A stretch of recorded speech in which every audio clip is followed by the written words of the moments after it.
तो अगर इतने सारे अजीबोगरीब विजिनेट प्रोमोस की बात भी है, जब अपनी पुरानी रेटेड आर वाली गिमिक के अंदर वापस आते हैं, तो वो जो प्रोमोस है ना, दुनिया की सबसे यूजलेस चीज होने वाली है। So hello everyone and welcome back to new video. अगर मैं बात करूं हमारे रेटेड आर सुपरस्टार एज के बारे में, उनके हम लोग कुछ क्रीपी प्रोमोस या फिर विजिनेट प्रोमोस देख रहे हैं मंडे नाइट रॉ में, और मनी इन द बैंक से सारी चीजें चली आ रही हैं, जो कि हमें ब्रे वाइट या फिर फील्ड की वाइब देता हुआ नजर आ रहा था। लेकिन अगर मैं ये कहूँ अगले हफ्ते Monday night raw medicine square garden के अंदर एज वापस तो आने वाले हैं, लेकिन अपनी पुरानी गिमिक के अंदर आएंगे, तो क्या कुछ पूरी डिटेल आइए सामने उसके बारे में डिस्कशन करेंगे। रिसेंट टाइम में हमारे विजनरी सेथ रॉलिंस ने भी बात कंफर्म की है, उनके हिसाब से कि फ्यूचर के अंदर शील्ड यानी कि जॉन मॉक्सली, रोमन रेंज और सेथ रॉलिंस रीयूनाइट होंगे या फिर नहीं। अब आने वाले स्मैकडाउन के शो में काउबॉय लेसनर आएंगे, तो उनकी टिकट सेलिंग क्या कुछ चल रही है। और कोडी रोड्स ने रिसेंट टाइम में जीत लिया ESPY का WWE का मूवमेंट ऑफ द ईयर का award. So without wasting any time let's begin this video. Well, शुरू करते पहले वीडियो को हमारी क्विक अपडेट के साथ में। इस बार जुड़े 619 भुयाका रे मिस्टीरियो के बारे में। अब काफी जल्दी इसी महीने के अंदर जो रे मिस्टीरियो है वो अपनी 20 इयर्स WWE की एनिवर्सरी को सेलिब्रेट करते हुए नजर आएंगे। आई मीन कितनी जल्दी टाइम बीत गया, 20 साल हो चुके रे मिस्टीरियो कंप्लीट करते हुए। रिसेंट टाइम में रैंडी ऑर्टन, जॉन सीना, इन सब की WWE एनिवर्सरी सेलिब्रेट करती हुई नजर आती है। लेकिन जो रे मिस्टीरियो इस साल जब होने वाला 25 जुलाई का मेडिसिन स्क्वायर गार्डन का शो, वहां पर WWE सेलिब्रेट करेगी हमारे रे मिस्टीरियो की लेगेसी को। WWE रिसेंट टाइम में बात अनाउंस करती है कि उसके बाद भी स्टिल कंटिन्यू रहने वाली रे मिस्टीरियो का सेलिब्रेशन या फिर मंथ ऑफ मिस्टीरियो होने वाला है, पूरा का पूरा जुलाई वाला मंथ। और WWE एक तरह का ट्रिब्यूट पे करने वाले हमारे लूचाडोर 619 रे मिस्टीरियो को, जो कि मुझे देख के काफी अच्छा लगा। अब बस उम्मीद करूंगा एक बार फिर से रे मिस्टीरियो का जो करियर उनके रिटायरमेंट से पहले बैक ऑन ट्रैक आता हुआ नजर आए। लगातार मैचेस आ रहे हैं, ज्यादा बड़े उन्हें मैचेस मिल नहीं रहे, तो उम्मीद करूंगा कि WWE काफी जल्दी रे मिस्टीरियो को एक बार फिर से बुक करते हुए नजर आए। By the way comment section के अंदर लिख सकते हो मंथ ऑफ मिस्टीरियो और सेलिब्रेट करते हैं रे मिस्टीरियो के पूरे मंथ को। आज की जो हमारी नेक्स्ट अपडेट है वो इस बार जुड़ी अपकमिंग फ्राइडे नाइट स्मैकडाउन के शो के बारे में। आने वाले स्मैकडाउन के शो के अंदर कुछ काउबॉय कमाल होने वाला है, क्योंकि of course cowboy Brock Lesnar आएंगे एक बार फिर से स्मैकडाउन के शो के अंदर। अब लेसनर एडवर्टाइजर स्मैकडाउन के लिए उन्हें अनाउंस कर दिया गया,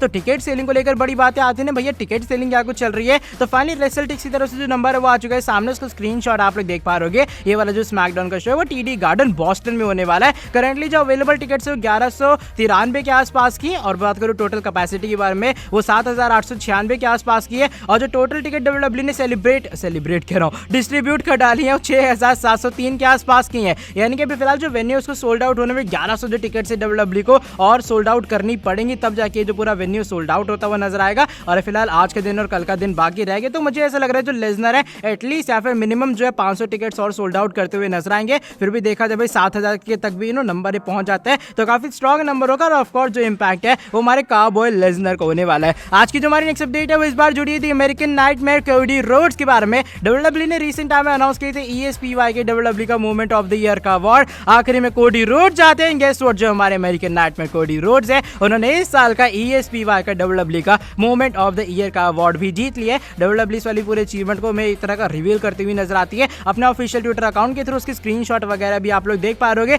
बाकी रिसेंट टाइम में जो Brandi Rhodes and Cody Rhodes है वो भी ESPY का जो इवेंट हो रहा है वहां पर पहुंच चुके, फोटो आप लोग देख पा रहे होंगे। और यहाँ पर आराम से जो हमारे Cody Rhodes and brandy roads है दोनों पहुंच चुके हैं भैया अवार्ड वगैरह लेने के लिए। वैसे कोडी काफी अच्छे खासे लग रहे हैं भैया सूट वगैरह के अंदर। Congratulations American nightmare Cody Rhodes को उनके ESPY के अवार्ड के लिए। एंड मैं काफी एक्साइटेड एक बार फिर से कोडी रोड्स की WWE कमबैक के लिए भी। बाय द वे आज की जो हमारी सेकंड लास्ट अपडेट है वो इस बार जुड़े से होटल इंडिया लेमा डेल्टा, पूरा अगर मैं लंबा चौड़ा नाम ले लूं, बात करूं मैं यहाँ पर John Moxley, visionary Seth Rollins, tribal chief Roman Reigns, यानी कि शील्ड के बारे में। 3 मेगा स्टार एक फैक्शन में, मैन दैट साउंड्स क्रेजी। लेकिन होता है कि रिसेंट टाइम में जो सेथ रॉलिंस है उनका इंटरव्यू होता हुआ नजर आता है डिजिटल स्पाई के ऊपर, और डिजिटल स्पाई के ऊपर अपने इस वाले इंटरव्यू के अंदर सेथ रॉलिंस ये बात रिवील करते क्या उनके हिसाब से इन फ्यूचर शील्ड एक बार फिर से यूनाइट होगी या फिर नहीं, क्योंकि जॉन मॉक्सली EW कंपनी के अंदर है, रोमन रेंज स्मैकडाउन में ट्राइबल चीफ है, और मंडे नाइट रॉ के जो हमारे विजनरी है वो है सेथ फ्रीकिंग रॉलिंस। और होता है कि इस वाले इंटरव्यू के अंदर सेथ रॉलिंस थोड़ी डिसअपॉइंटिंग न्यूज शेयर करते हैं, और वो कहते हैं मेरे हिसाब से आने वाले टाइम में कभी भी एक बार फिर से शील्ड का रियूनियन नहीं होने वाला है। वो कहते हैं देखो मैं ये मानता हूँ आने वाले टाइम में हम लोग किसी न किसी एक पॉइंट के ऊपर एक बार फिर से एक साथ आते हुए नजर आएंगे,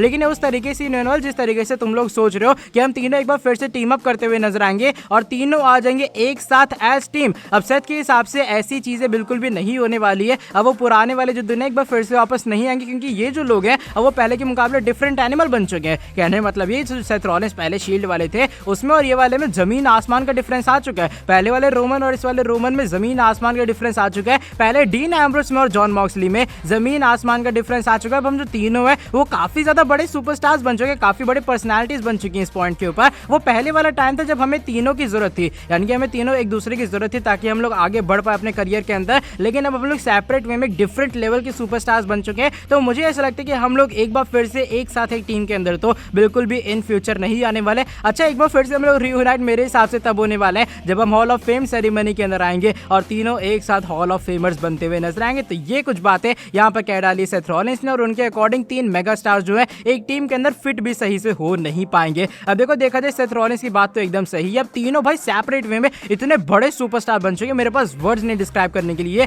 लेकिन क्या वो टाइम था ना जब 3 सुपरस्टार्स आए थे, Roman Reigns, dean Ambrose and Seth Rollins, कोई जानता नहीं था, लेकिन आज वो मेगा स्टार्स बन चुके हैं अपनी कंपनीज के। बाय द वे, आज की जो हमारी नेक्स्ट एंड फाइनल अपडेट है वो इस बार जुड़ी है रेटेड आर सुपरस्टार एज के बारे में। और बात करो अगर मैं एज के बारे में, तो एज की जो WWE कमबैक है काफी जल्दी होने वाला है, और बताया जा रहा है अगले हफ्ते मंडे नाइट रॉ के एडिशन के अंदर ही एज एक बार फिर से अपने WWE रिटर्न करते हुए नजर आएंगे। लेकिन अगर मैं ये कहूं कि जो एज का WWE कमबैक है वो होने वाला है उनकी रेटेड आर सुपरस्टार एज की गिमिक के अंदर। आई नो सुनने में वियर्ड लगने वाला है, लेकिन रिसेंट नाम में जो ब्रायन एल्वेज को लेकर एक रिपोर्ट शेयर करते हुए नजर आते हैं। वो कहते हैं देखो, जो रेटेड आर एज वाली गिमिक है वो ऑलरेडी WWE की बनी बनाई है, उसकी मर्चेंडाइज ऑलरेडी www.shop.com के ऊपर पड़ी हुई है। और बात करें जजमेंट डे के बारे में, तो जजमेंट डे ने उनके ऊपर अटैक किया था, इसका मतलब है जजमेंट डे को आके फिर से ज्वाइन तो नहीं करेंगे, उनकी रेटेड आर वाली जो गिमिक है वही वापस आने वाली है। और जो स्पूकी वगैरह प्रोमोस दिखाए गए थे ब्रायन एल्वेज के अकॉर्डिंग, उनका ज्यादा कुछ मतलब नहीं होगा, एज अपनी पुरानी गिमिक के साथ वापस आएंगे। अब वो ये बात कंफर्म नहीं कह सकते क्या एज जो ये वाले बेबी फेस होंगे या फिर हील होने वाले हैं, क्योंकि हमने रेटेड आर एज जो है वो भी हील गिमिक वाला देखा है, वरना अल्टीमेटली वो बेबी फेस की तरह ही काम करते हैं। लेकिन ब्रायन एल्वेज कंफर्म करते हैं बात को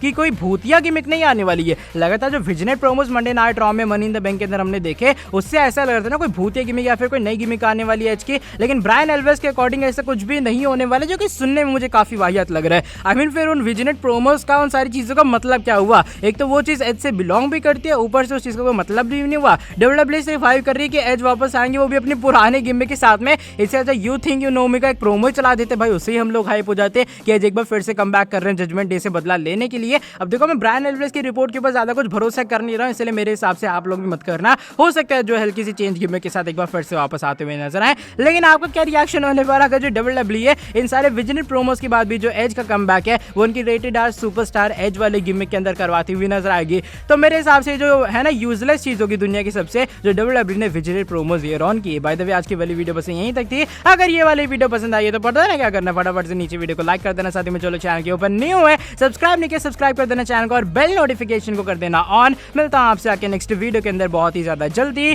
till then bye bye, take care.